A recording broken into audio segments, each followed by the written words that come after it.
Are you waiting on something? Yung may hinihiling ka kay Lord pero bakit parang ang tagal ng paghihintay? You may be asking for financial freedom, healing, restored relationships, spiritual breakthrough or promotion in your career or anything. Frustrated at naiinip ka na ba sa paghihintay? In an article by Robert White, there are 5 reasons why God allows delays. First, God might be delaying His answer because we're not ready to receive it. Pakiramdaman natin minsan ay hindi kumikilos si Lord, but the truth is, He is silently at work behind the scenes to accomplish His will in us.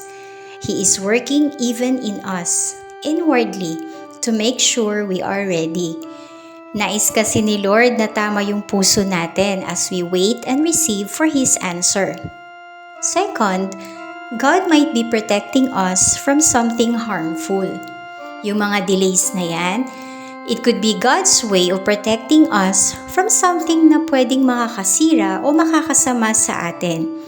God knows better than us. He's omniscient, meaning He knows everything. Alam niya kung anong makakabuti sa atin at ano yung hindi. Alam niya kung anong kahihinatnan ng isang bagay bago pa man ito mangyari. And because He loves us deeply, all His plans for us are certainly good. God might be delaying His answer because of His timing. God's timing is always perfect.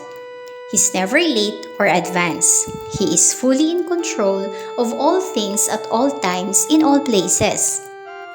His delays might simply be because the answer you seek is not in His timing yet. Remember that a delay is not a denial. It is just a delay. Matatanggap din natin ang ating kahilingan sa tamang panahon.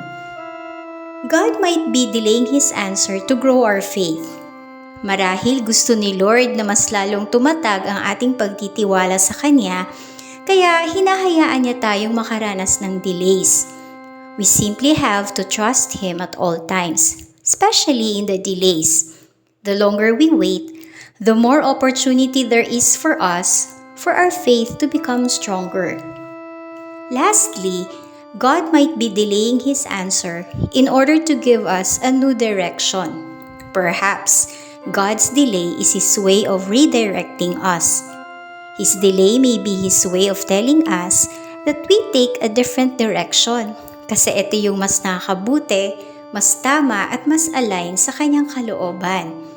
Kaya ano man ang ating kinakaharap sa ngayon, patuloy lang tayong magtiwala. Kung kailangan man nating maghintay, maghintay tayo with the right attitude. And because God loves us, He only wants the best for us. At kailanman, He never makes mistakes.